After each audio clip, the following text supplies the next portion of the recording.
Welcome to a grey day at the Nürburgring. Little spatters of rain on some of the cameras around the circuit. You don't know what the track conditions are going to be. They're dry for now for the start of the second race of the McLaren Trophy Europe. Had a great race yesterday, and my name is Bruce Jones, joined in the commentary box by a man who watches it all, a man who's done it all, Tommy Erdos. What are we expecting today? The track's dry. What do the weather gods tell you? Well, it's an impossible thing to predict weather at the Nürburgring, and yesterday we were talking about it and we thought it's going to be a wet one potentially tomorrow. Here we are today. It is a bit grey, a few little spots on the camera there, but the track looks pretty dry to me at the moment. Yeah, when the cars went out this morning, they went out for a qualifying session. It had a little flurry of rain, but I tell you what, let's find out the news from number 69 car, Brad Ellis and Klaus Halsig. Share that. Klaus, you are leading the Papaya Cup, but this is not the easiest of places to start at the Nürburgring. That's correct. Unfortunately, we are a little bit behind today. It has to do with the fact that we unfortunately got a 3 places grid penalty from the last race at Spa-Francorchamps. But my pro driver Bradley is starting, and he's pretty good at catching up. Right, Tom, Klaus. Oh, try not to fall over. I like this. Talk to me about your livery. Yeah, well, first of all, the livery has to be McLaren orange. That's very important, as my blood is even orange. Of course. Number two, the racing team's name is TWSS Racing. Okay. The full meaning is That's What She Said Racing.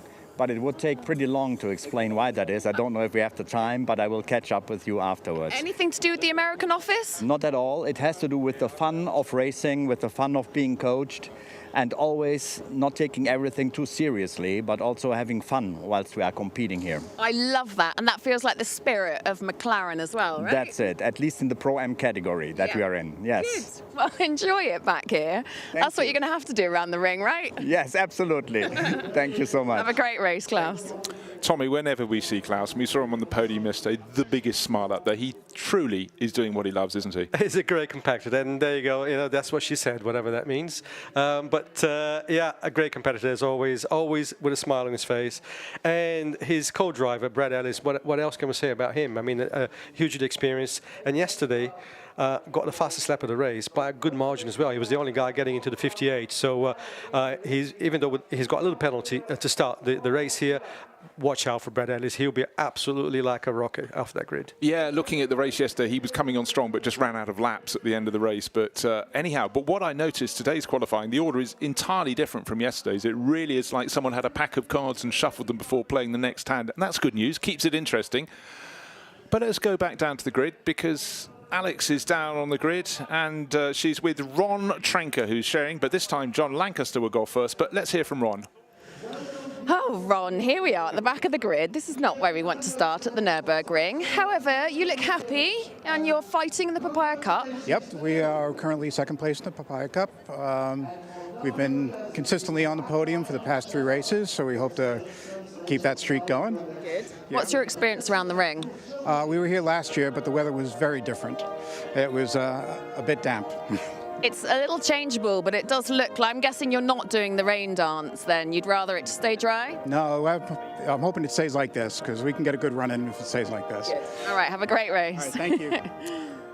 Tommy, explain to people who are looking at the trophy race for McLaren for the first time in the series, what is the Papaya Cup? So the Papaya Cup was obviously a class really aimed for what we, very often sort of call it the gentleman's cup, but I prefer to call it the sportsman cup. It's really for people like Ron Trenker, like Klaus Halsig, who have not quite enough time to really dedicate to their driving careers.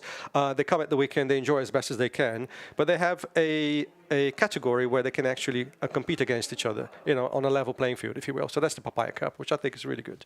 Okay, and just to let you know who's in the Papaya Cup, Fiona James, who's running the ProAm class, Klaus Halsig in the Papaya Cup, Ron Trenker. Then you go down to the Am class, we've got Danny Henry and Tim Docker. So 5 drivers. And up top at the moment, it's Klaus Halsig. No wonder he was smiling so much. Yes, so Klaus Halsig really, it goes to show that the consistency really pays off, and that's why he's leading the class. And but Tim Docker there in second place is actually Ron Trenker.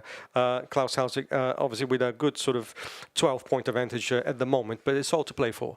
all to play for. And also, this is the third season of McLaren Trophy Racing, and also this season there's a new championship for the trophy in North America as well. So it's spreading its wings, and certainly we hear quite a lot of American voices down on this grid as well. Yeah, absolutely. It's been a real success. First year of the Trophy America, and we have actually Tommy Pintos Jr. here with us this weekend, who is also racing Trophy America, our first McLaren Trophy Europe champion, and doing very well. I think he won the last race, so great to see Tommy back and representing Europe, I guess, in the American series. Well, I tell you what, let's go down and join the pole sitter, because Zach Meakin is standing at the sharp end with Alex. I'm now at the other end of the grid, in the sharp end, and here you are, Harry, for the first time, your first pole, and what a place to take it at the Nürburgring. Yeah, I mean, it's a really nice feeling after the start of the weekend that we had with an engine failure, so to put it on P1 today, it means a lot to us, and hopefully we can get the foot down and see what we can do. Yeah, do we think that we can convert it to our first win, boys? Yeah, probably. Oh, yeah, probably. Oh, easy, that's confident. Yeah, with the pace that Zach's been showing in the practice this morning and qualifying, it's looking good for the rest of the day. Just hope this rain doesn't stay off. It is a bit cloudy now, so we just need to wait and see. Well, I look forward to interviewing at the end then. Good luck. Right, just to alert you, of course, Zach Meakin is strapped into the car in pole position. That's his teammate Harry Burgoyne. And if it rains, as you could tell from not just the saltire on the roof of the car, but the Scottish Burr, a driver from Scotland should be pretty good in the wet. You think back to Jackie Stewart, Jim Clark, they didn't do badly at all when it rained. It's like looking at a Scandinavian, expecting them to be able to flick a car left and right, rally style. Yes, plenty of practice on that kind of weather, absolutely. So a good mention there for Zach Meakin, who's put it on pole convincingly, a good couple of tenths ahead of the opposition there. So, and you know, Zach's had a bit of a tough season for whatever reason, but he's really was able to show his pace in Q2. So really happy for Zach Meakin there, putting that car on pole position, well deserved. Yeah, and let's move across to second on the grid, and Leo Caravasili is there, and he's about to be spoken to, interviewed by Alex, and second on the grid is a good place to start. We saw some rather feisty racing from you yesterday. Can you do it again? Hopefully.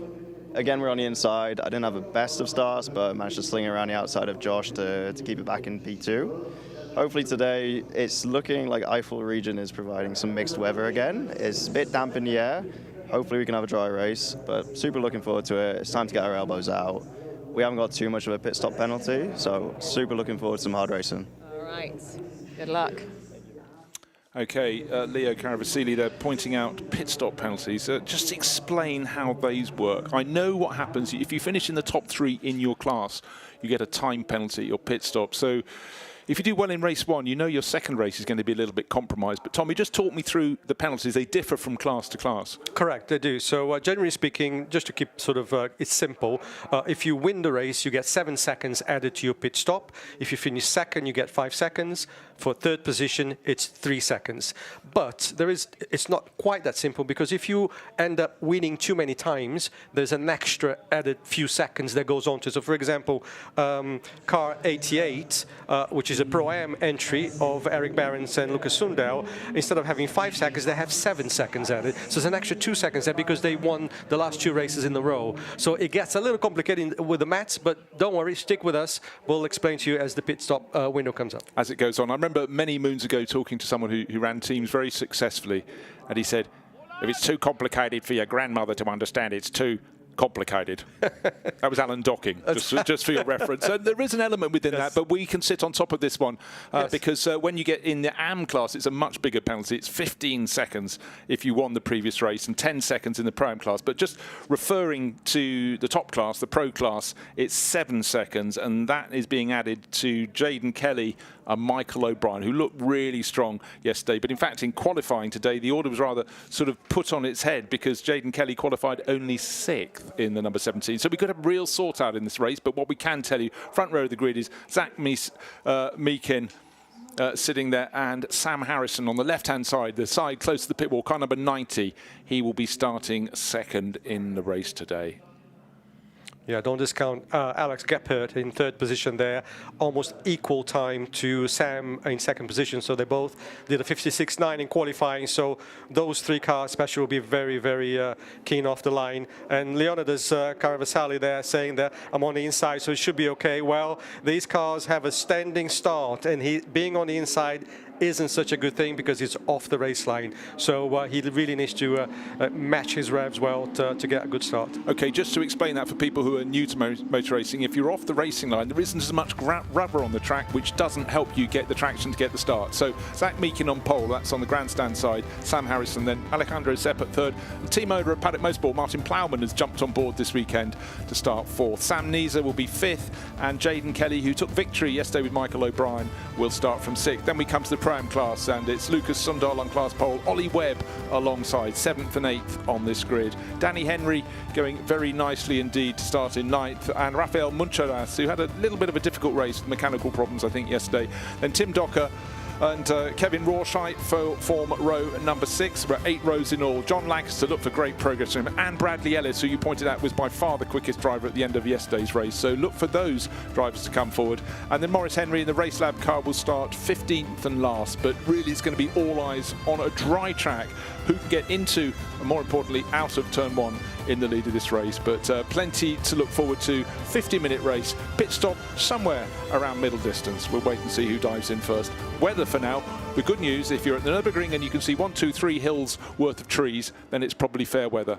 Well, that's Can't guarantee it. That's a trick I didn't know. Thanks for that, Bruce. No, I do a lot of races here. And if you can't see the tower over Nürburg village, it's sort of fairly foggy. And last year in the Nürburgring 24 hours, sitting in the same commentary box, I couldn't even see the tower at the entrance to the pit lane across the track because it was so foggy. Racing was abated. But today, we had lovely weather yesterday. A sort of coolish end of summer day, early autumn day. But certainly racing will go on here for another couple of months. And you see the trees going through their colour, all the leaves going away. It's a beautiful, beautiful place to be. But right now, it's a fantastic Grand Prix circuit, 15 cars, a lot of people with just absolute love for McLaren competing in this. We've got the 3 classes, the Pro, the Pro-Am and the Am. And within that, we've also got the Papaya Cup, as you've explained, for drivers who they've got day jobs. Imagine that. They come and they want to do their racing. McLaren guide them through, and a lot of them in the Pro-Am class, they learn from their pro driver alongside them, and it's a beneficial relationship for both. But you have to consider not everybody on this circuit is a pro driver who can dedicate 365 days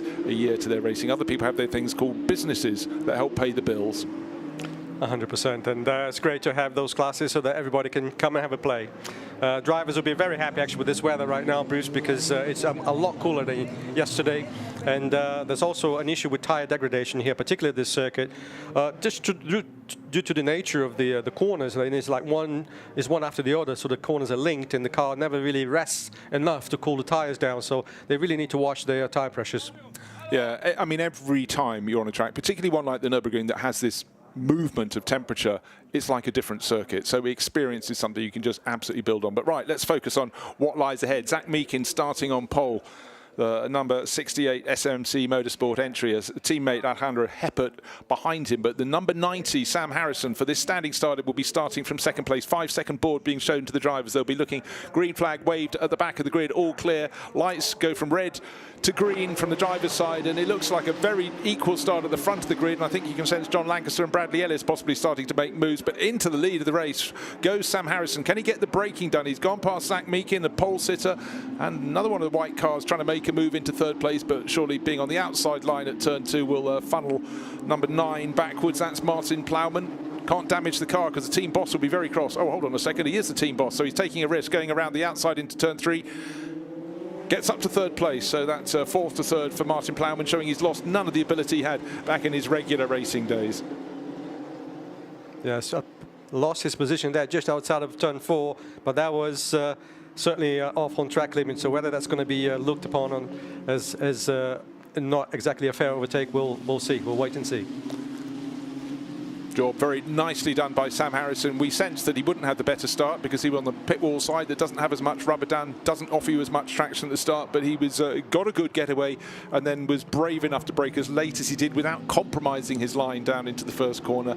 And you have to say that Zach Meakin was nice and polite and decided not to try and be robust. In fact, we heard from Sam Harrison's teammate pointing out it was going to be elbows out. That's Leo Caravasili, but didn't need them. Good enough start. No, perfectly executed that. Oh dear, Martin Plowman has a problem. He got up into third place, fourth, and he was keeping out of trouble in turn 4. That's why he ceded the position, but something has been awry, and he's been wise enough to recognise that and pulled it off. I didn't see any further contact. It might have been away from camera.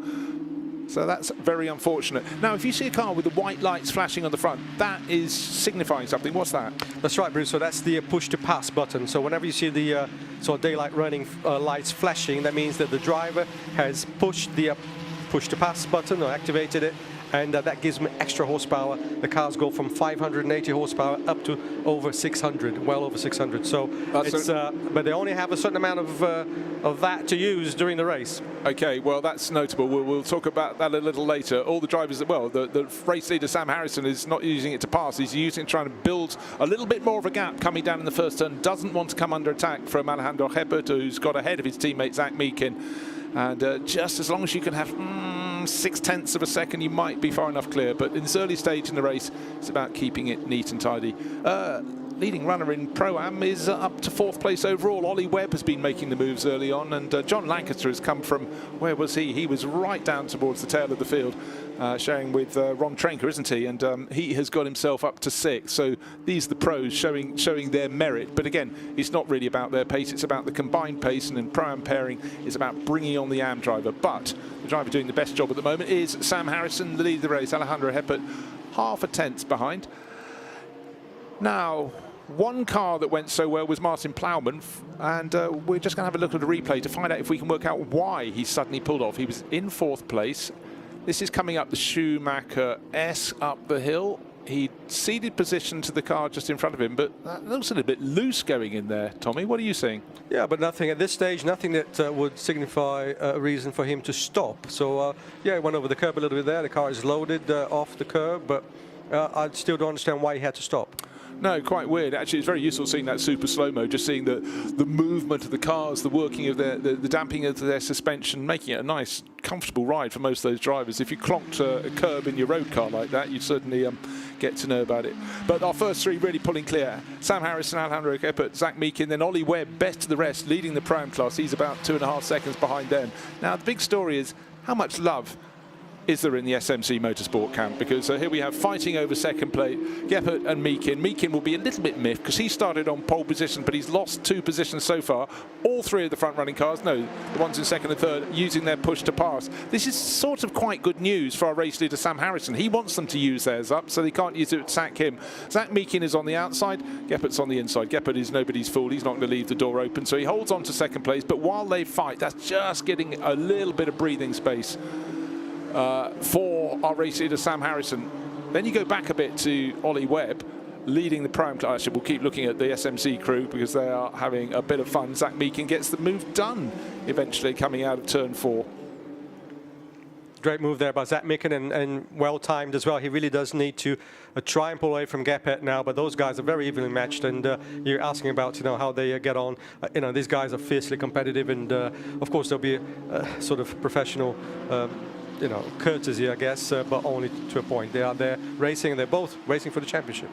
Yeah, well, that's exactly how we like it. Now, leading the way in the, then we're looking at the Pro-Am, the Am leader there. That's Kevin Rawshite. Now, we had some great battling in class yesterday, and looking at Lukas Sundahl, who's all over the tail of Sam Nisa there. Back of that pack, orange car just up in front of them. That's Bradley Ellis. Yeah, Sam Nisa that qualified a little bit further back than we expected in this morning's qualifying, and we were talking to him earlier, or to his father actually. They said there was nothing wrong, car felt good, he just couldn't quite put a lap together, so he should be making his way through the field, but he's got very, very experienced drivers ahead of him as well. Certainly have. That's the grouping of cars from Ollie Webb leading the Pro-Am class. Jaden Kelly, yesterday's race winner, that's the one with the Hilton livery on the nose, and then tucked in behind him is John Lancaster, tip-top single-seater racer, very impressive in sports cars, and he's pressing on. Bradley Ellis right on his tail as well, and then Sam Nisa, and then Lukas Sundahl. Then finally a gap before you get back to the number 49 entry with Maurice Henry on board. He's come up from the tail end of the grid. He started 15th and last, so he's made good progress. Yes, Maurice Henry showed really well yesterday. Very good pace in his stint, so yeah, hopefully he'll get a little bit more seat time there to find his way back up the grid. But yeah, showing good pace, Maurice Henry, once again. Yep, you just got to do what you got to do, just looking at the gap comfortable for Sam Harrison, but maybe it's a different equation now. We got Zach Meekin up into second place. He was quickest enough to take pole position. Mind you, that's a different game. That's just going to get one lap and knitting it all together. But he's starting to drop Geppert. You can see a gap opening up between. Then out of the bottom of the picture goes Ollie Webb leading the ProAm class, and then there's this run from Jaden Kelly, John Lancaster, Bradley Ellis, Sam Neeser, Lukas Sundahl. One slip up from any of these and that order could change very quickly indeed. But you know, some of the pros really trying to propel their ProAm car up the order to give it to their teammate who's the AM element, and then see what they can do. But they want to give him in the best place possible. So Ollie Webb winning that battle at the moment by being in 4th place. Yeah, Ollie did a fantastic job there, especially as he has quite a few cars between himself and Lukas Sundahl, who is obviously his championship rival there in the Pro-Am class. So great job by Ollie Webb. And yeah, he's definitely leading that battle for sure. We mentioned very briefly about the push to pass button, and we can see some differences in lap times now between the first 3 or 4 or 5 people, but it depends who is using the push to pass button, and they cannot do that throughout the entire race. So what these guys have is 300 seconds of push to pass button. They have a digital readout that tells them how much is left, and so if they use too much now at the first stint, they'll have nothing left at the end. Depends how well they like their co-driver, doesn't it, really? That's right. Right, Zach Meekin, well, he's been using a fair bit of his, so maybe Harry Burgoyne will have none when he takes it over, but he's doing his best to close in on Sam Harrison. He's got it under a second, he's got it down to 0.78 of a second, so it's working. But I notice he's using his push to pass much more than Sam Harrison has been. He had to use it to make sure he got past Alejandro Geppert, his teammate, to move into second place, and he's using it now, but I can't see his readout. He can see his readout. He'll have his conscience saying, shall I leave any of that for my teammate, or shall I use it now and give him the car in the lead of the race? I think it was right for him to use it, certainly to get through to second place. So that was a good call there. But now he really needs to kind of try and rein that in, save some for the end. I think on that last lap that we saw on the pit straight, he was using his high beam, flashing the high beam rather than the push to pass. I'm not sure why he did that. Yeah. A bit of bodywork. I thought there was a little bit of a shove there with car 69, which is Bradley Ellis against the tail of Jaden Kelly, but that isn't the front of his car. That is what part is that? Well, that's the air scoop. Yeah, the cooling scoop that goes into the rear brakes, I believe. Well, okay, we'll have to look. That may have just come loose. I mean, I don't think there was any contact there, not that we saw anyway. Well, if there was any contact, it was nose to tail, so that wouldn't have affected it, but it might have been rattling it over the curves. But certainly black and orange flag may be shown to them, so that could be very frustrating for the crew and for Ron Trenker there. Sorry, not Ron Trenker, Bradley Ellis with Klaus Halsig, of course, isn't it? We heard about that fantastic livery on his car. That's what she said. Got to get to the foot of that one. It's quite good in motor racing, have a little bit of a mystery. We have to go and do some footwork. You probably know what it means, Tommy, just not telling me. But well, I think English is my second language. I'll reserve that for you to figure out. So, Sam Harrison leading the race, 0.9 of a second. Zach Meekin starting to close in. How much has he used that push bar screen? Again, great little battle between Sam Neeser and Lukas Sundahl. Sundahl, as you said, very well placed in the Pro-Am Championship, so he's got a points consideration as well. Yes, and Alice, sorry, just to interrupt you, Bruce, Alice is the part that was missing, or sort of dislodged, I think it's gone now, so that's a bit of luck there, so that will stop the officials throwing him with a black and orange flag. You can imagine that Sam Neeser in the car that's following was taking a quite close look at that and thinking, if it's going to come off, don't do it in front of me. Now, he haven't had too much sight of car 49 of Maurice Henry. He started stone last, but he's gone from 15th up to 10th. Martin Plowman did continue in the race. He pulled off, we saw it, but he's got it going. So that's why it didn't lead to any flags being shown to the field when they came around next time around. So we don't know what it was. Let's take a look at his pace. Looking at his pace, actually, yeah, he's lapping about 1.5 seconds off the ultimate pace, but he's finding more pace than he had earlier in the race. So he's building up. Of course, Martin doesn't spend much time in the car anymore. 20 years ago, he was in cars every weekend, but he's running Paddock Motorsport with great style and rare opportunity for him to have a race. So he's probably assessing it not just from his own point of view, but from the point of view of running the car for other people. I think from that point of view, it was actually very impressive, where he just jumped in and it was in the free practices leading up to the event. He was looking pretty on it. So yeah, whatever that was, it was very mysterious, really, because he came to a stop quite quickly as well. Like he felt the need to really stop the car. It was just at this point of the circuit. It was coming up the rise from turn 8, from the hairpin, and he parked it off on the other side of the circuit. But the battling's still going on. This is Ollie Webb, 4th overall, leading the ProAm class. But will it be for much longer? Because John Lancaster right on his tail, the black and orange car in the background.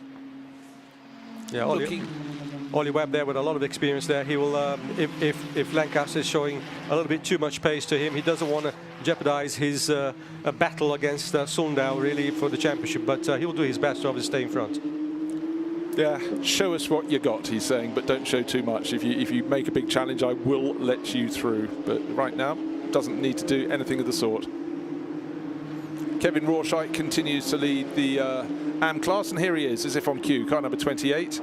Very much sort of on his own in this race. He's nearly 6 seconds down on Maurice Henry. Henry's 10th, he's 11th, but he's 8 and a bit seconds clear of the recovering Martin Plowman. So a lonely race for Kevin Rawshite, but he's probably relatively happy with that. He's leading his class, and Andreas Grayling will be waiting to take over in the second part of the race. Right, the lead battle, it is gradually closing. It's under 0.8 of a second. Looks so as another 1/10 or so is being gained in the first part of the lap by the chasing Zach Meakin, but Sam Harrison hanging on. Alejandro Geppert is not out of it at all. Geppert coming out of turn 6 down the hill towards the lowest point at turn 8. He's 2 seconds down on Meakin. Actually, looks so Meakin might have not only just closed on the race leader a tiny little bit, but maybe this lap just slightly dropping Geppert. But he's there or thereabouts, which is sort of really where you need to be. And in teammate Will Aspin, Geppert's got a good one there. So it's a very strong combination. Could yet be good for victory in this one. Victory is what they seek. Victory is what they have not had. So many top results, and oh, did they have one win? They had one win early in the season, didn't they? Yes, but they I think this, certainly for this race in qualifying, Meakin finally showed his pace, which we knew it was in him. So it's really good for that to show. But also right now in the race, he is the fastest car, certainly on the last lap of the top 3, and he's got, you know, by a good couple of 10s, 2 or 3 tenths on the leader. And Geppert not quite, you know, about another 2 or 3 tenths behind Meakin in terms of pace. So Meakin is looking strong. Pit window open, and guest driver this weekend, Rafael Muncherath, in the pits, so he's perfectly entitled to do that. He might be looking for a teammate, but he doesn't have one. He's one of the drivers who's driving solo, so he just stops for the requisite amount of time. And of course, again, we have those elements of extra time added according to results if you finish in the top 3 of the previous race. But all under control, cool, calm and collected. He's being run this weekend by SMC Motorsport, one of the leading crews. This is one of their other cars, car number 68. That's in second place. Zach Meakin just under a second down. Now finally Lukas Sundahl starting to attack Sam Nieser. He's been there right on his tail for lap after lap. That was the closest we've seen him get so far, but the Swede couldn't get the move done. Yeah, so I was a bit surprised to see Muncherath in the pits, because the pit window, although the pit window is open, the way I understand it is that the pit window is open for the Pro-Am class, which is between 10 and 20 minutes. But and the Muncherath is on the M only class, so which should be between 20 and 30. So to me, that looked a little early on the pit stop for Muncherath. Okay, it could have been a simple misunderstanding, or it could be the fact he's got some engine problem for him, and he's new to the championship. He did appear at the end of last year, but not in one of these. Was it not in a GT4 version? Correct. So he was driving his own 570 GT4 in Barcelona last year. Yeah. Mind you, when you're doing that, you know you're not going to be anywhere near the cars. You're just doing it for some form of experience. Now he's in an equivalent car. It's slightly different, but you know, it might have been a mistake. It could be a mechanical problem, because otherwise you wouldn't choose to come in outside your pit window, would you? No, of course not. That's right. So that would incur a penalty. But Muncherath did very well yesterday. You know, considering it's his first really go at the Trophy Evo car, which is a lot faster than his previous car. He qualified in front of a couple of people that have been running all season. So very respectable showing that from Muncherath, and unfortunately had a little bit of a whoopsie daisy there, and yesterday I think it wasn't anything wrong with the car. He had a little bit of a, shall we say, a little spin. Yeah, but Damage. what he's learning is not just how to drive the car as fast as he can, it's how to run it through the course of a race, how to experience the tyre degradation and manage it and so on and so forth. So he's learning a lot as he goes, and I noticed his gap to the fastest drivers has come down since yesterday, so that's all you can ask for him. Other cars deciding it is time to make a pit visit. Bradley Ellis, the first of the sort of top 10 to do so. Pro-Am window has just opened and he's timed that very nicely. That's it. So the Alice and Klaus Hausig car, of course, a Pro-Am combination, so they are within their pit window stop. And the pros can go in after 20 minutes this race. We're not at that point yet. Another 3.5 minutes until 30 minutes into this 50-minute race. So, yeah, those split pit stops certainly have an element to play. Up front, though, Sam Harrison, 1.6 seconds clear in that number 90 of Zach Meakin. Here is the 69 car running in without all of its bodywork. Is that Brad Ellis's car? Yeah, you can see where something isn't anymore. You understand? If you look at the far side of the car, you have an air scoop. Maybe Brad will tell us why he decided to lose it, but we don't know why it happened. But he's out of the car. As you can see on the right side of the car, you can clearly see the scoop still there, and the other one on the left is missing. We only hope that whatever is left in that hole is not blocking the actual airflow coming into the rear brakes. That could be an issue towards the end of the race. No, absolutely so, Tommy. It's, again, whenever you see a car that's damaged, you try and look at as many points on it when the camera sits on it for a few seconds, and well picked up. But yeah, the air scoop correct on the right-hand side of the car, left side not so good. In fact, we might even be able to see it somewhere around the circuit because it came off. This battle for Pro-Am honours, John Webb, Ollie Lancaster, continues to rage on. Klaus Hausig now being put into the car that Bradley Ellis has got out of it, hoping there is no performance deficit for them. But 4th and 5th, great little Pro-Am battle. They'll stay out sort of as long as they can, but they have to remember that they are in the first batch of pit stoppers. They have remembered, thank goodness for that. Ollie Webb coming in from 4th and John Lancaster from 5th, both doing the pro job in a Pro-Am driver lineup. Super job by both these guys. Ollie Webb in the pits now to give the car to Ryan James, who did a great job yesterday. Ryan kept up with Erik Behrens throughout the first stint yesterday and gave the car to Ollie, and they won obviously yesterday. So great job again by the number 22 crew. So incidentally, they're in the pits now, and the stationary time for these cars is 60 seconds. So there's mandatory, you have to stay in the pits for 60 seconds. That's for the Pro and the Pro-Am class. Now the Am only class will be in the pits for 46 seconds, so they get a bit of a break there. But of course, it takes them time to come in and out of the pits, and that is 27 seconds at 50 kilometers per hour, which is the speed limit in pit lane. See, no team can come here and not immediately measure all these elements that are so required, because with minimum pit stop time, you make a mistake by a fraction of a second and it comes back and you get that time added plus the time through the pits. It's huge. It doesn't matter how many sports car GT races I watch, always at least one car gets it wrong, and it's so frustrating. It could be someone where they've worked for 20, 30 laps to gain the time and they've just tossed it out of the window and a whole lot more. But anyhow, a rule is a rule. It's there for a reason. It's also for safety for the pit crews, and there's no point a driver getting in the car and going out without their belts done up properly and all the other things. Safety is paramount, but it's not just for the driver, it's for the people working in the pit lane, and it's a good rule. But when people muck up, they haven't done their homework, it's very frustrating for all concerned. Yes, and in fact, yesterday we had one contravening one of the rules in terms of slackening their belts before they came to a stop, and there was a penalty applied to that. So yeah, absolutely, very, very important. And also, it brings the element of the teamwork, coming into play for the car. So it's not just a driver on track; the team also has a responsibility and a part to play in the result. Now we're starting to see the difference in what happens during a pit stop with the Pro-Am drivers coming in. John Lancaster came in behind Ollie Webb and has gone out way in front, but that's because Ollie Webb had a better result yesterday, so he had to have longer at a standstill. And so here we go, Ollie Webb out of the car with the white race suit. Oh, he looks, oh, there goes our rival, but we can't leave, and his car just sitting there waiting until Ryan James is given the go-ahead to get away. But if you take victory in class, it's 10 seconds longer in the Pro-Am class at your pit stop than a rival, or 5 seconds if you were a second in class. So it really has a huge difference, and it was victory in class, 7th place overall for Ollie Webb and Ryan James yesterday. So he's done what he can, but Ryan James knew with John Lancaster so close behind that he would be going out behind the car that Lancaster got out of. But let's see what they can do. Time of plenty, still just under half an hour to go in this 50-minute race for Ryan James to try and claw that back and go back into the lead in Pro-Am. Yeah, so we'll take a few laps for us to sort of understand the real placings now. Since the pit stop, things get a little bit confusing, but crucially for the Ryan James and Ollie Webb car, we're looking for the number 88 of Erik Behrens and Lukas Sundahl. Obviously, Sundahl did the first stint, is now giving the car to Erik Behrens, and then we'll see whether those pit stop success penalties had any effect on that order.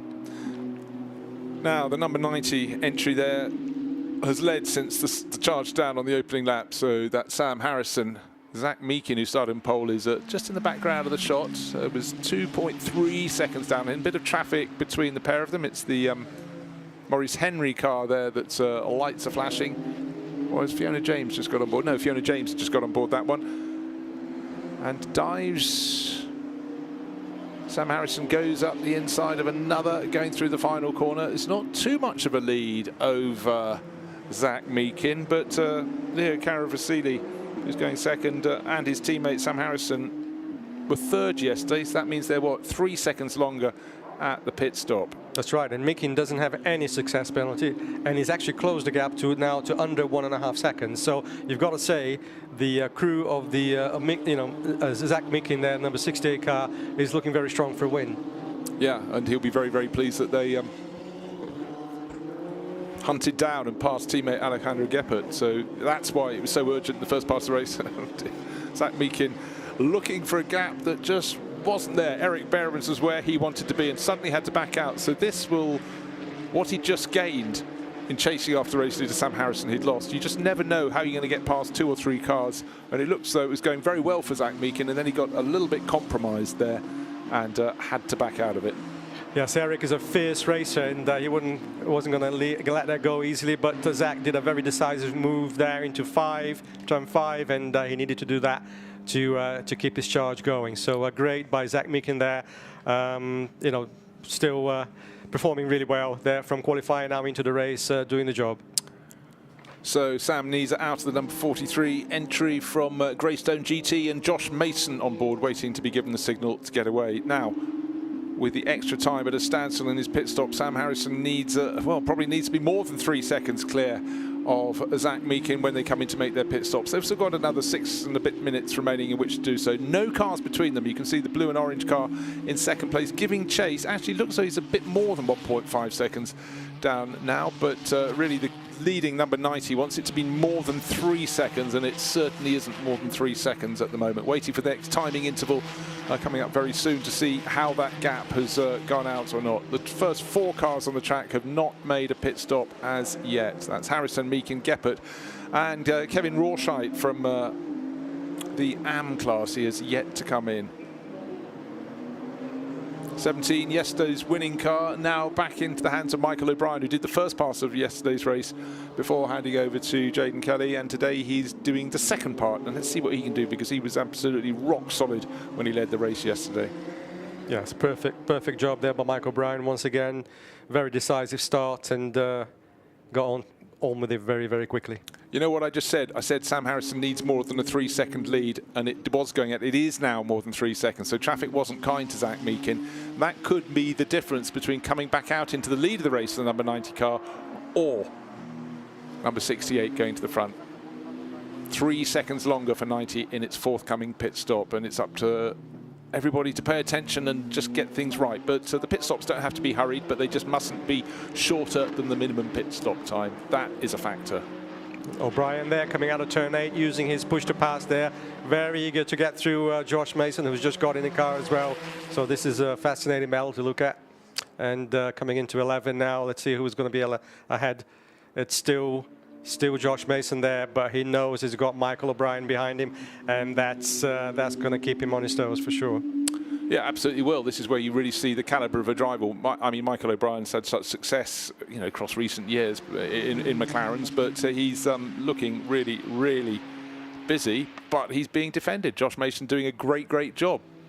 Keeping him behind him for now. They're waiting for those top 3 runners now, 4 runners to serve. No, top 3. Kevin Rawshite's died in. We're waiting for Sam Harrison, Zach Meakin and Alejandro Geppert to serve their pit stops, and these ones are chasing to see how close they can get to their tails when all is done. Bit of debris on the start-finish straight, just clipped by chasing Michael O'Brien yesterday. Just hope when someone really minding their own business, they could be obscured by someone else, and everybody else is coming in the pits with the exception of Alejandro Geppert. I think he went around one more time. Yes, he did. Only one of the SMC Motorsport cars is there.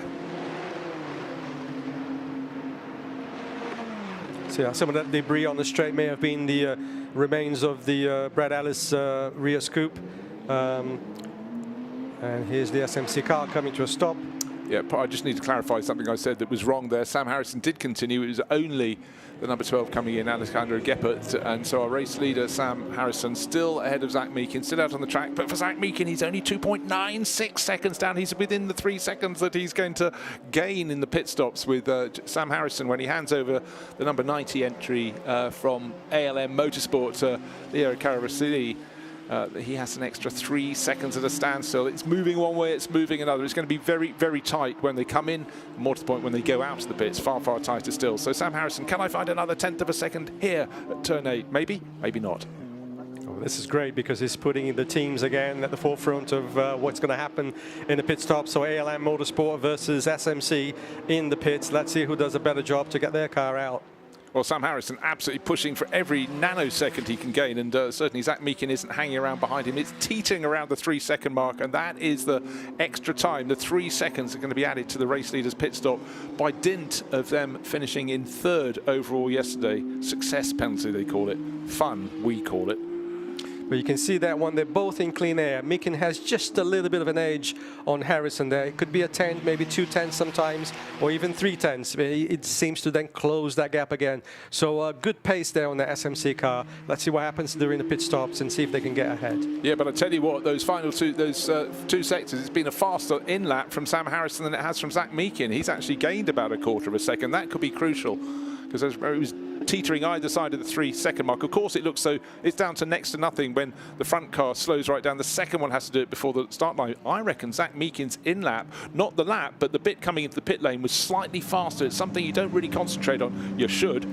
So important, Bruce. Absolutely, very well pointed out there, because the driver's job is not finished until the flag is out, and coming into the pits and out of the pits on a good strong lap is very, very important. Very important. So, but the guy's done a great job, and it's over to you, team, to do your bit in the pits.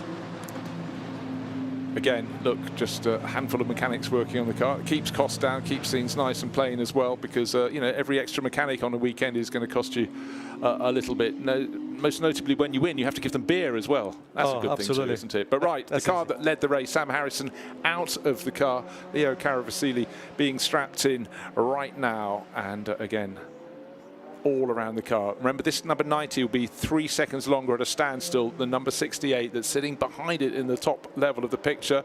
Look at when the lollipop comes up, the lollipop board in front of the 68 car, and that will go up 3 seconds sooner than one of the erstwhile race leader. Also, how good would the pit stop be for Alessandro Geppert's car? He's handed that over now, hasn't he, of course, to teammate Will Aspin, and he's going to be going. Aspin will be flying on this outlap to see maybe luck will fall his way.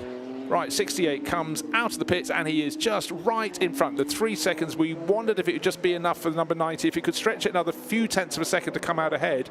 But I think that was simply down to the better approach to the white line coming into the pits. I reckon half a second was gained, and I think that was just enough. If he hadn't gained that, those cars would have been side by side as they tried to leave the pits. But it's all to do for Leo Caravasili now, because he's clearly behind number 68's teammate, which is Harry Burgoyne. We heard from him down on the grid, the Scottish racer, and the track conditions have stayed exactly how he wanted them. He said, stay as they are now, and they've done just that. There is no drizzle.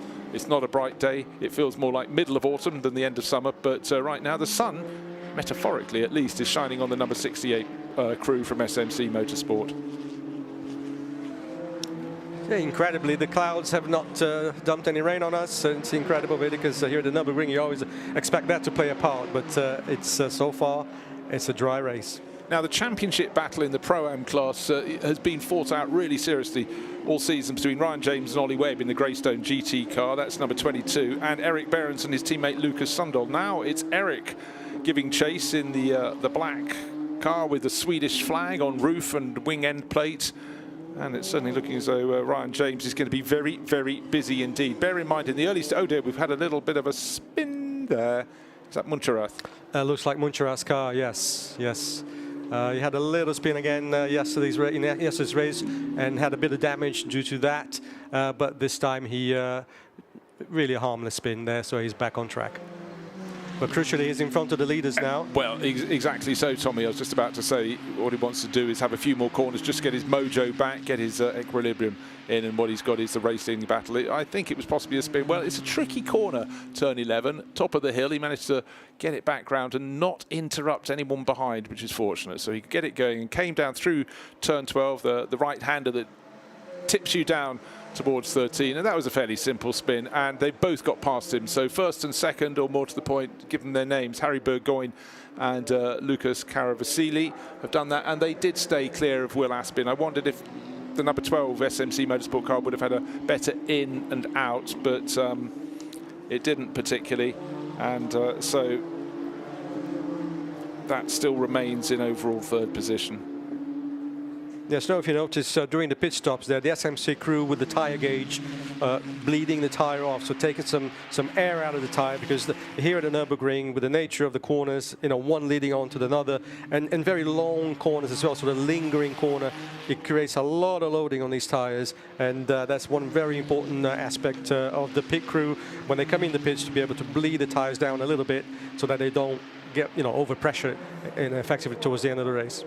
For sure. Right, the Pro-Am battle is right in front of us, and it's Ryan James, 7th place overall. Quarter of a second, they tell us, clear of Erik Behrens, but Erik's going, I'm looking up the inside. I'm not sure you're quite close enough to do it, but Ryan James doesn't want to risk any damage, so he's actually being a little bit kind, a little bit gentlemanly, stayed out there. But maybe, sometimes when you're looking in the mirror, it's quite hard to gauge exactly where a rival is. You think it's one thing in your road car, but your view in the back of a racing car is minimal. That's the thing. That's a very good point, Bruce, because people watching on TV see the cars, how did they not see him? But no, these guys are sat in a car. The seat comes around your ears, around your peripheral vision. You're strapped in tight with the belts, and your vision isn't that great back. Of course, you got your mirrors, and you can see him. So Erik Behrens quite rightly put his nose in, showed it, on Ryan's mirror, and that kind of was enough to unnerve Ryan and leave the door open there into turn 1. So, but great job there by Ryan James, avoiding contact.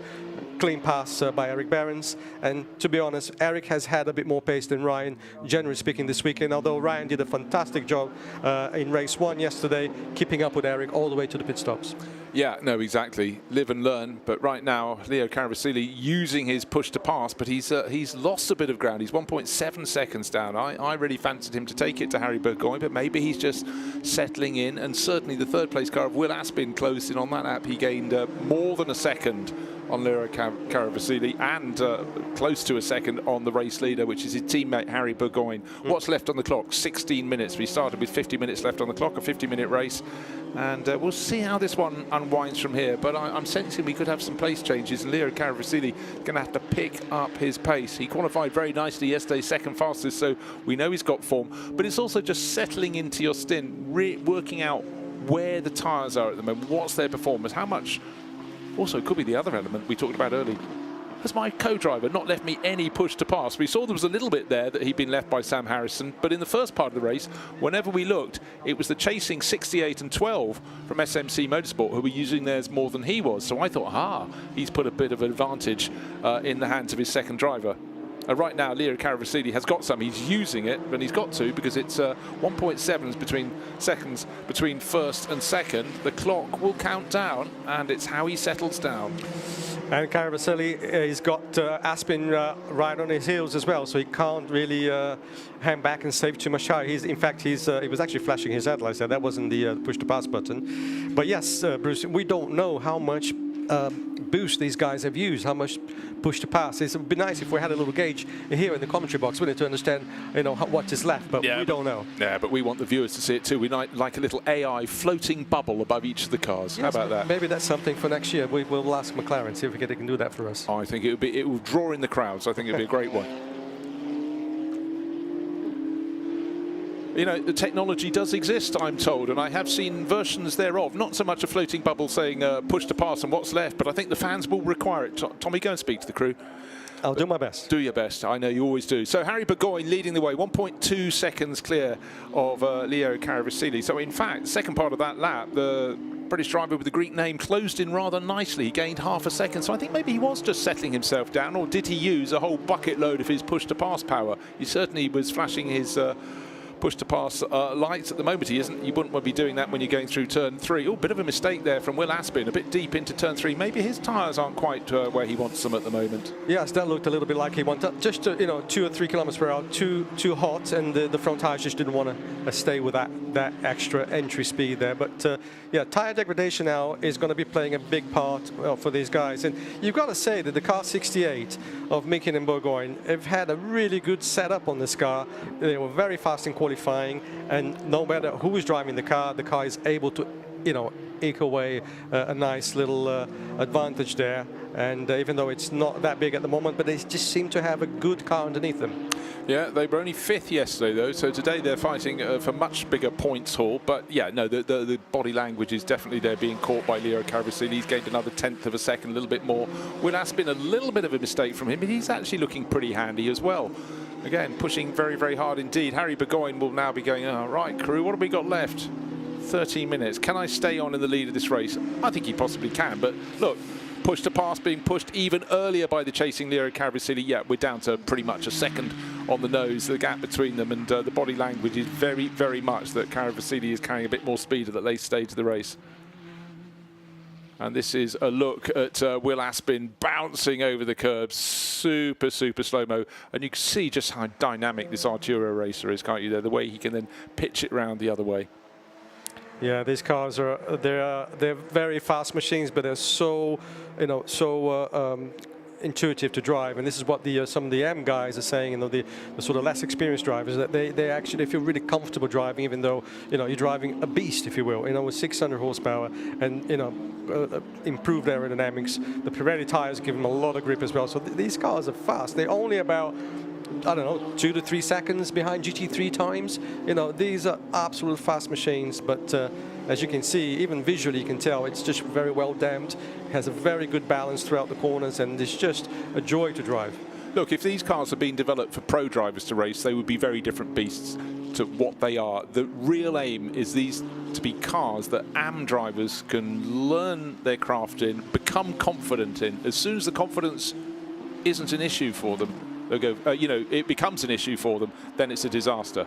Come what may, you'll be fighting, you'll have this fear. But if the car is kind, then you can really start to make moves. And the driver is definitely making moves. Look, half a second gain on lap 17 by Leo Caravasili, and then a 1/4 of a second. He's getting into that sort of dirty air behind. He's close enough, but what he needs is someone up in front. And what have they got? A car just up ahead of them on the circuit.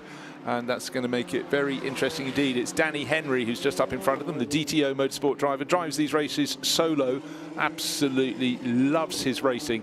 He'll hopefully have mirrors that will indicate, I thought he was going to stay out of the way. He's got to look for a moment out of turn 12 down to 13. He's got to go to one side of the track and stay there. Surely he would have seen the race leader coming through. Yes, he has. Has he seen the driver in second place? Sometimes it's quite hard if they're running close together to see the driver who's second in the line. You might think there's one car coming, but Danny Henry did a good job there. Sometimes it's a difficult point on the circuit to move out of the way immediately, and he sort of waited for a corner to do it at the right point. But right now the gap is, well, it was down at the start of the lap to 0.9 of a second. Halfway around the lap it became 0.6, and it looks so it's not even that anymore as Caravasili gets closer and closer. This is anybody's race at this stage, really. We only have 10 minutes left, and these two are very equal in pace.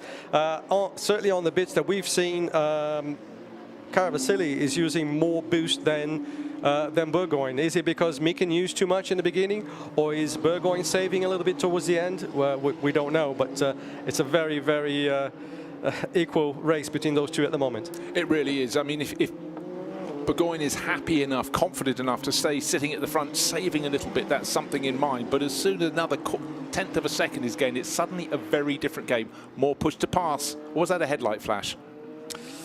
Yeah, I didn't see that one, but just looking at the times of the last time, actually Caravasili gained a good 3/10 on Burgoyne, so he's definitely pushing very, very hard. over the curbing, turn 6, neat and tidy. We can still see the hills and the woods in the background, Tommy, so I think we're set dry to the end of the race at least, and certainly sometimes it's really quite exciting, isn't it, when a little shower of rain comes in, not over the entirety of the lap, just with a few closing laps. But right now the person praying, well, actually just praying for the checkered flag, is this driver, the Scot, Harry Burgoyne, sharing with Zach Meakin, but Leo Caravasili, who's sharing with Sam Harrison, is chasing, and a bit of I think that was debris that was sitting in the track. There wasn't contact between the two cars, so it looked like a wheel arch lining or something. And the first car to hit it was our race leader. And then that's a real surprise to the driver who's tucked in behind. You suddenly have some debris that looked like a little bit of carbon fibre flashed up in the air. But nobody likes see carbon fibre loose on a track because it has sharp edges. Don't know if it was carbon fibre, but anyhow, seems to be kicked out of the way. I think that was Brad Ellis playing Mario Kart there, dropping his bombs and things around it with the S-coupe coming off. Yeah, well, maybe they. Well, I thought we might finally see it, but that's been there for so long. If it's lying on the track, you'd have thought it'd been knocked out of the way before. Now, this is like a better exit to the final corner from our race leader, but he's coming across Ryan James there, I think it is. Come on, let's have a look when they get down to the first corner. Not Ryan James, is it? No, that's Ron Trenker. Okay, Ron's running in 11th place overall. They just put a lap on him, but he slightly compromised Leo Caravasili. There was nowhere that Ron could go. He had to take the corner. But now they'll be looking up the road to see who is next up the line ahead of Ron Trenker. Well, I tell you what, it'll be Fiona Jays, but she's about 15 seconds further ahead. They should catch her before the end of the race, but it's where they catch her. Who's got the boost left? Who's going to be able to maybe use that extra bit of a push-to-pass boost to make sure they can make a tidy move on Fiona to get through? Will it be the driver in the lead of the race? Will it be Harry Burgoyne, or will it be Leo Caravasili, who's chasing, but actually his pace seems to have abated a little bit. Maybe he simply had been using that push to pass to get in close. But remember, he was down to 5/10 of a second down off the leader. He's now a second back. He did lose a bit of time, though, at the start of the lap going past Ron Trenker. So maybe the pace isn't dropping away, but he's not sort of slamming the curbs as much as before. But actually, as I say that, looking quite tidy on the exit of turn 8 up the hill. They come to the Schumacher S. This is where you can grab a little bit of curb. Try not to grab the gravel just beyond the curve, because that makes it very difficult for everyone. Be interesting to see now when they come out of 13 whether they will go just this right-hander just in front of them. Will they use the push to pass? Do they have any left? Let's see who is flashing, who is not. There we go. So Burgoyne still have some of it there. Caravasili not on this lap anyway, but still some 6.5 minutes left. Yeah, now, does that mean Caravasili has used all of his, or he's just thinking, I'm only going to use it when I'm close enough to make a difference, and maybe get a pass on you being the race leader, Harry Burgoyne? Hard to say, Bruce, but Burgoyne certainly seems to have plenty left. In fact, there is Caravasili. That was the lights flashing there, you know, the headlights. Can you see, if you're in a chasing car, if the car ahead is using it, or do the lights only flash on the front of the car? No, I believe you cannot see at the back. No, there is nothing flashing at the back. So what if you pay extra? So the clock is counting down. We started with 50 minutes of running, and now we have just 6 minutes remaining. The gap between first and second, 1.1 seconds. Harry Burgoyne, car number 68, SMC Motorsport, hanging on. Leo Caravasili chasing very hard for ALM Motorsport. That's car number 90. And in time, they've gradually been dropping Will Aspin, who looked as though he might catch them at one point, the number 12 SMC Motorsport entry, but that was only for a lap or so. And since then, the lead duo have just been easing their way clear. Leader in the Pro-Am class is still Erik Behrens. He's ahead of Ryan James by 8 seconds now, so surely that is a victory almost in the bag. And leading the AM class is Andreas Grading. He and his teammate Kevin Rorschach are just having a really good point in their season now. Looks though victory may be going their way. It's a good point you made there about the whether the car behind can see or not the lights flashing, because that would bring the team into equation again, wouldn't it? Would it not? Because if that's the case, as a team, I would want to be in the pit wall, radioing the guy behind to say he's used push to pass on this lap. So he's aware when he's using. But the thing is, again, they don't know the quota. You know what's left in the tank on each other's cars. No, because I mean the amount of time you press it. Can you tell from the outside if it was pressed for 1 second or 1.5 seconds? You absolutely cannot. So ifs and buts and maybes, but what we can tell you is Leo Caravasili appears to be closing in little by little. He's 9/10 of a second down now. How does he ride the curbs out of turn 16? So well. Neat and tidy from Harry Burgoyne, though, and that has been a hallmark of his race, I must say, so far. But 4 minutes 20 seconds to go. Bit of push to pass being used to try and close the gap, but Caravasili, what he gained, he lost immediately. 2/10 he gained, 2/10 he lost. He starts this lap 1.1 seconds in the rear. Here comes Will Aspin in 3rd place. Yeah, Will Aspin there at one point was maybe in contention, but clearly has dropped back too much now to fight for the top 2 positions there. But let's see what's, they've got about 2 laps left in this race. Who has more boost than the other? That's the question. Absolutely, that's the question. So out of turn 4 they go down as the track starts to fall away. Turn 5, slightly downhill right-hander. Turn 6, most definitely a downhill left-hander. Then there's a downhill kink to the left at 7, the lowest point of the circuit. Turn 8, the hairpin where they turn around and then start climbing up. That was the view down through turn 6. This is the approach. Race leader Harry Burgoyne into turn 8. It's a very broad hairpin, a wide hairpin. The track slightly cups the cars and then they come up the slope, but they've got a couple of cars ahead of him. This could be key. Absolutely, Bruce. This could be crucial to the result of the race. Burgoyne needs to get cleanly through that one. Is that Fiona James there? Car 49. Car 49 That's keeping out of the way, but I think there may be a little bit of an advantage possibly to Leo Caravasili if he can be bold. He has been bold. Fiona James did a fantastic job of keeping out of the way. And I tell you what, it was 1.1 seconds between 1st and 2nd at the start of the lap. It isn't that now. It's about 0.5 of a second, I would think. They're getting up towards the chicane. 1 car ahead of them, but is he going to be still ahead of them or in front of them even when they get up to the chicane? Yes, it is. It goes through. That was keeps out of their way. That was a crucial pass by Caravasilis there on Fiona at the right time. Yeah, and Andreas Greiding kept out of the way very nicely indeed. His car is leading in the AM class. Didn't interrupt either of them over the start-finish line. 0.6 of a second, but actually a really tidy exit from turn 17. No doubt using a bit of the go juice, a bit of the push to pass.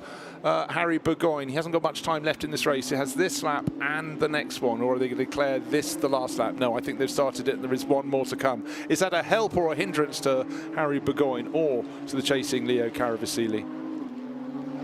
And crucially for Will Aspin, he has a black and white warning on track limits. So that's probably why he dropped his pace a little bit there, because he wants to try and stay in 3rd place and not get a penalty over that. Yeah, it'd be really pointless. He's not in a position to challenge the top 2. Points for 3rd place, very useful in the championship battle. Best to put them in the pot, not to waste them to try and save a 1/10 of a second. But our 1st and 2nd, well, it's super, super tight. 2/3 of a second. That's the rear view over the curbing at turn 6, down the slope towards the hairpin with Caravasili in number 90, just not close enough to make a move, but he is on good enough form to try and close a bit. But again, I think Harry Burgoyne has been super, super neat and tidy. He's not offering much in a moment where he gets the car sideways, just even a tiny amount to give hope to Caravasili. But Caravasili is doing what he, all he can do to upset him, get right on his tail. Needs to get a tiny, tiny bit closer. At the moment, Burgoyne has sort of taken all the pressure, sucked it up, and just seems to look as though his lead is impenetrable. But is it? Now, what have they got up ahead of them? Actually, for them, from the point of view of the chasing Leo Caravasili, it's a disaster. There is nobody immediately ahead of them. In fact, the next car is just going into the final corner now, and they're only getting to turn 13. So as we approach the final lap of the race, it's basically up to these 2 to see who's going to come out ahead. Harry Burgoyne will be gutted if he doesn't get through to take the checkered flag. He's resisted a lot of pressure. It's ebbed and it's flowed, but again, super, super smooth, and that's the way to be. But who has got the push to pass left for this final lap? We're going on to it now. 20 seconds remain. Next time around, the checkered flag will greet them. And it's interesting, push to pass is being used by a race leader, not the chaser. That tells me Caravasili has finished all of his push to pass. He's going to have to rely on some form of genius or an incredibly bold manoeuvre. Super close, not into turn 1, not close enough surely to go up the inside in turn 2. Has a little look. Okay, your options now starting to diminish. Is it going to be at turn 3? No, you've been covered off on the approach to that by Harry Burgoyne. Well, What's next? Turn 4,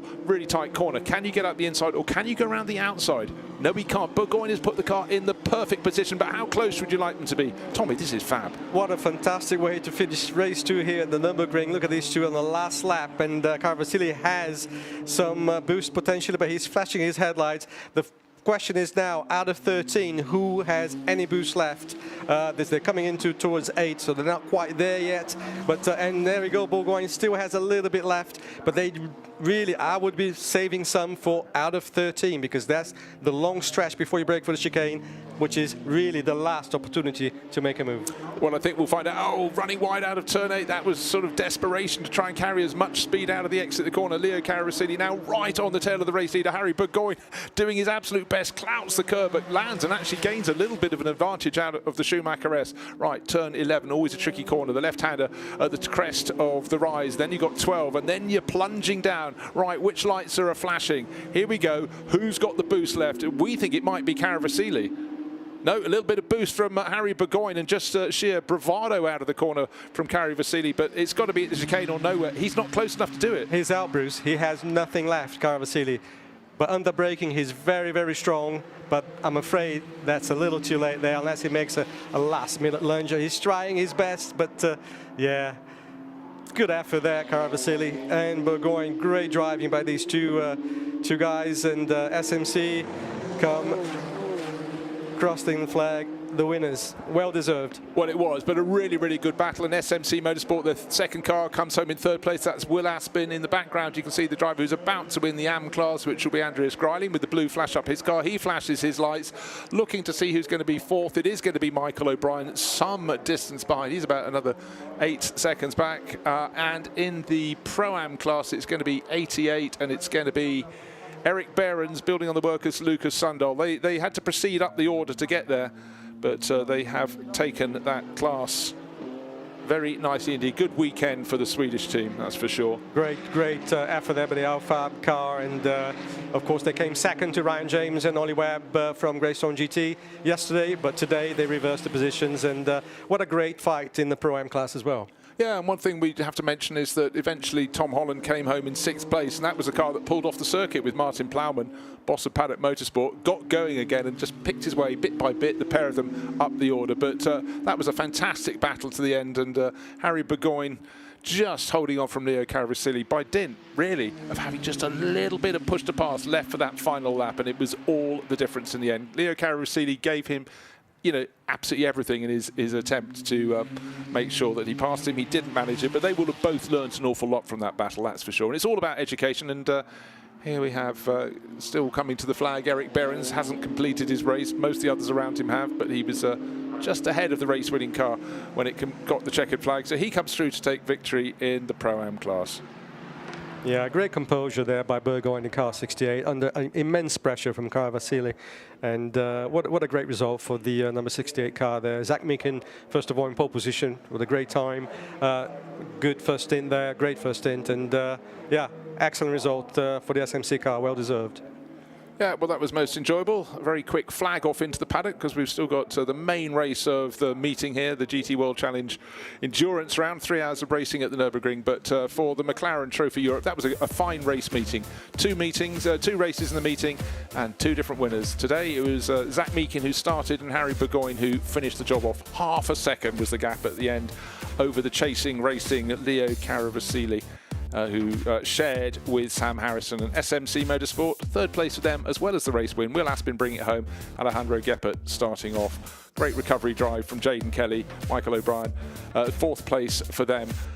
Winning in the Pro-Am class, 7th overall, Erik Behrens, just ahead of class rivals. In fact, eventually by a good margin, over a quarter of a minute.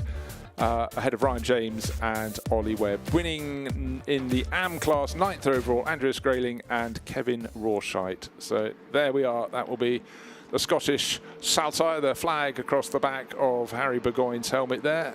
Indicates precisely who he is. Thumbs up from him to those around. Thumbs up to Leo Caravassili. They enjoyed that battle. It's good to see that level of gentlemanly behaviour. But earpiece is out, and Pirelli winner's cap coming up for SMC Motorsport, and we're going to go down to hear from our race winner. Oh, Harry, you did it. There you are. You can add Nürburgring 2025 win to your CV. Yeah, I mean, really delighted I won that. It's been a long time coming. Yeah. Both you and Zach drove very well. That was just a very good, neat drive. Was it as easy as it looked? No, it wasn't as easy as it looked, but once we got in front with some clean air, it was not too bad. Just managed to keep myself settled down and just keep chipping away, and then on the last lap had to defend, but managed to hold it off in the end, so I came out with a win. That pushed past. Nicely done, Harry. Well done. Yeah, so quite understated. That was a really good defensive drive at the end, but it also, you know, he kept it clean. He didn't seem to be phased by being under attack. A lot of drivers, you can see them starting to look, but he just took the line he needed to take. And you've got to find something different if you're going to beat me. Absolutely, and you could tell by the body language of the car that Harry was really in control all the time under a lot of pressure. Well, let's go down to another class winner. Well, the boys were not going to make that easy for you, Ollie and James, were they? Yeah, it was not so easy day. Why we have 2 penalties from last year in the starting grid, but he was so the car was so nice and so good, competitive, and we are so strong and fast. So on the end was easier like the thing before. It's a nice day today. Good. Well done. Congratulations.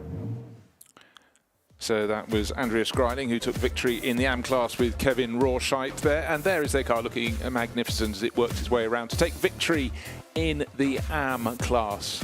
Beautiful slow-mo, just showing the dynamics of the car, cornering beautifully there, kicking a little bit of tyre debris out of the way as it goes, but importantly at the Schumacher S, that's turn 9 and 10. Look at that, neat, precise, and not kicking up the gravel. I thank you very much for that indeed, because it's no driver's friend. And let's go down to our Pro-Am winning combination, car number 88, Erik Behrens and Lukas Sundahl. A big smile, Erik, but you look rather worn out. How was it for you? Yeah, but hot, but nice and fast. Yeah, good. Nice to see you back on the podium again. Talk us through Nürburgring from your perspective today.